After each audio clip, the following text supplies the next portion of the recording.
ఓం నమో నారాయణాయ. వారాహి అమ్మకు నమస్కారం చేసుకుంటూ, అమ్మవారి దయ, ఆమె చల్లని చూపులు మనందరిపై ఉండాలి అని చెప్పి మనస్ఫూర్తిగా కోరుకుంటూ ఈరోజుటి వీడియో స్టార్ట్ చేస్తున్నాను ఫ్రెండ్స్.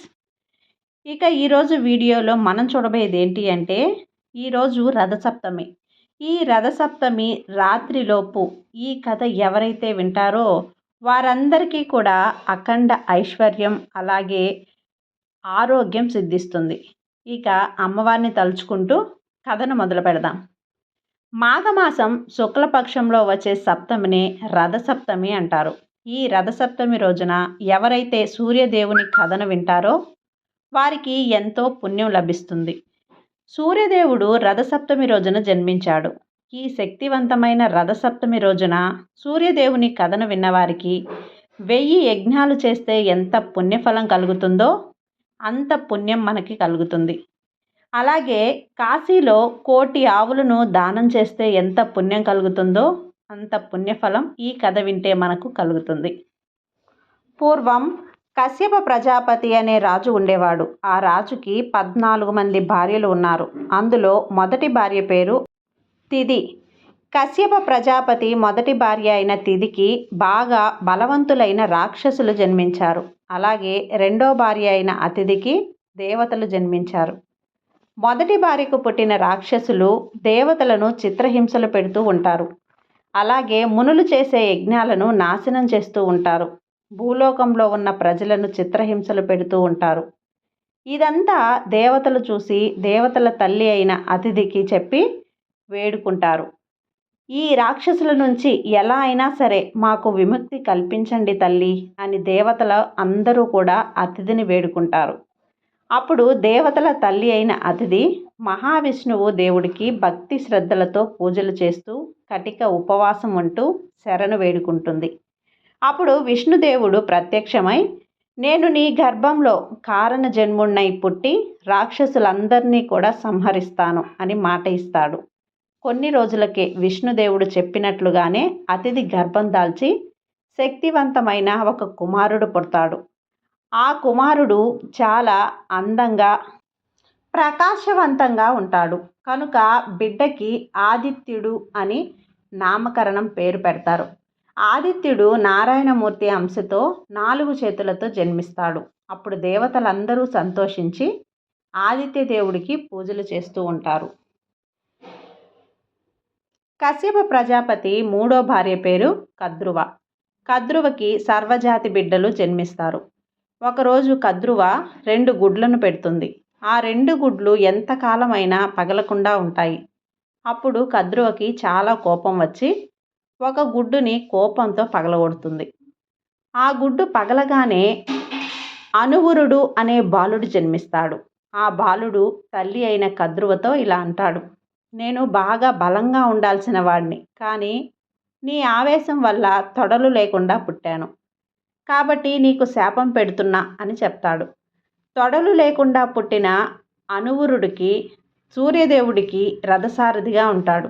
ఒకరోజు సూర్యదేవుడు 7 గుర్రాలు ఉన్న బంగారం రథం పైన ఎక్కి రాక్షసులను చంపడానికి బయలుదేరాడు. సూర్యదేవుడు ఆకాశంలోకి వెళ్ళి రాక్షసులను చంపడానికి వారితో యుద్ధం చేస్తాడు. ఈ విధంగా సూర్యుడు రాక్షసులతో పోరాడి వాళ్ళందరినీ సంహరిస్తాడు. అప్పుడు దేవతలు అందరూ సంతోషించి సూర్యదేవుని దగ్గరకు వచ్చి నమస్కారం చేసి, మీ రుణం ఎలా తీర్చుకోవాలి స్వామి అని వేడుకుంటారు. అప్పుడు సూర్యదేవుడు దేవతలతో ఇలా చెప్తాడు, నేను జన్మించిన రథసప్తమి రోజున ఎవరైతే నన్ను భక్తి శ్రద్ధలతో నియమనిష్టలతో పూజిస్తారో వాళ్ళకి నా కరుణా కటాక్షాల వల్ల ఆరోగ్యము, సిరి సంపదలు ప్రసాదిస్తాను అని చెప్తాడు. అప్పటి నుండి దేవతలందరూ ప్రతి రథసప్తమి రోజున సూర్యభగవాను పూజిస్తారు. కొంతకాలానికి సూర్యదేవునికి సంజ్ఞాదేవితో వివాహం జరుగుతుంది. అప్పుడు సూర్యుడికి యముడు మరియు యమునాదేవి జన్మిస్తారు. కొన్ని రోజులకి సూర్యుడి యొక్క వేడికి సంజ్ఞాదేవి తట్టుకోలేక తన పుట్టింటికి వెళ్దామని అనుకుంటుంది. తన భర్త అయిన సూర్యుడిని మా పుట్టింటికి వెళ్తాను అని సంజ్ఞాదేవి అడుగుతుంది. అప్పుడు సూర్యుడు అసలు ఒప్పుకోడు. ఎందుకంటే నువ్వు పుట్టింటికి వెళ్తే పిల్లల్ని ఎవరు చూసుకుంటారు అని ప్రశ్నిస్తాడు. కానీ సంజ్ఞాదేవి ఎలా అయినా సరే పుట్టింటికి వెళ్దామని గట్టిగా నిశ్చయించుకుంటుంది. అప్పుడు సంజ్ఞాదేవి తన నీడను ఒక ప్రతిరూపంగా మార్చి తనలాగే ఉండే ఒక అమ్మాయిని పుట్టిస్తుంది. ఆ అమ్మాయికి ఛాయ అని పేరు పెట్టింది. అప్పుడు సంజ్ఞాదేవి ఛాయతో ఇలా అంటుంది, నేను నా పుట్టింటికి వెళ్తున్నాను కాబట్టి నా భర్త అయిన సూర్యదేవుడికి అనుమానం రాకుండా నా రూపంలో నువ్వు ఉండి నా భర్తకి నా పిల్లలకి సేవ చేస్తూ ఉండు అని చెప్పేసి సంజ్ఞాదేవి పుట్టింటికి వెళ్ళిపోతుంది. కొన్ని రోజులకే ఛాయాదేవికి శనీశ్వరుడు జన్మిస్తాడు. 1 సంవత్సరం దాటిన సంజ్ఞాదేవి సూర్యుని దగ్గరకు వెళ్ళదు. అప్పుడు సంజ్ఞాదేవి తండ్రి అయిన విశ్వకర్మ తన కూతురికి గుర్రంగా ఉండు అని శాపం పెడతాడు. సంజ్ఞాదేవి శాపం వల్ల గుర్రంలా మారి అడవులకు వెళ్ళి సూర్యుణ్ణి ప్రార్థిస్తుంది. విషయాన్ని తెలుసుకున్న సూర్యదేవుడు తను కూడా గుర్రంలా మారి అడవులకు వెళ్తాడు.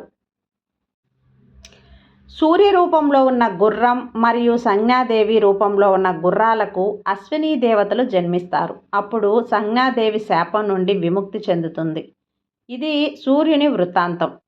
భూలోకంలో ఉన్న ప్రజలందరూ కూడా రథసప్తమి రోజున ఉదయాన్నే నిద్రలేచి తలస్నానం చేసి ఇంటి ముందు రథం ముగ్గు వేసి సూర్యదేవుడికి నమస్కరించి ఆర్ఘ్యం సమర్పించి జిల్లేడు ఆకులు కానీ రేగిపండు కానీ పెట్టుకొని తలస్నానం చేస్తారు. ఈ రథసప్తమి రోజున ఈ విధంగా ఎవరైతే తలస్నానం చేస్తారో వారికి జీవితంలో అనారోగ్య సమస్యలు లేకుండా ఉంటాయని విశ్వాసం. అలాగే రథసప్తమి రోజున ఇంట్లో ఖచ్చితంగా పాలు పొంగించాలి. ఈరోజు ఎవరి ఇండ్లల్లో పాలు పొంగుతాయో వారి ఇంటికి లక్ష్మీదేవి అనుగ్రహంతో ఐశ్వర్యము, అలాగే సూర్యదేవుని ఆశీర్వాదంతో ఆరోగ్యము, అఖండ రాజయోగము కలుగుతాయి. ఈ విధంగా ఈరోజు వారాహి అమ్మవారి అనుగ్రహంతో ఈ కథ ఎవరైతే వింటారో వాళ్ళకి సూర్య భగవానుడి ఆశీస్సులు పూర్తిగా లభిస్తాయి. ఈ వీడియో మీకు నచ్చినట్లయితే లైక్ చేసి సబ్స్క్రైబ్ చేయండి. మరికొంతమంది వారాహి అమ్మ భక్తులకి షేర్ చేయండి. సర్వే జన సుఖినో భవంతు. జై వారాహి మాత.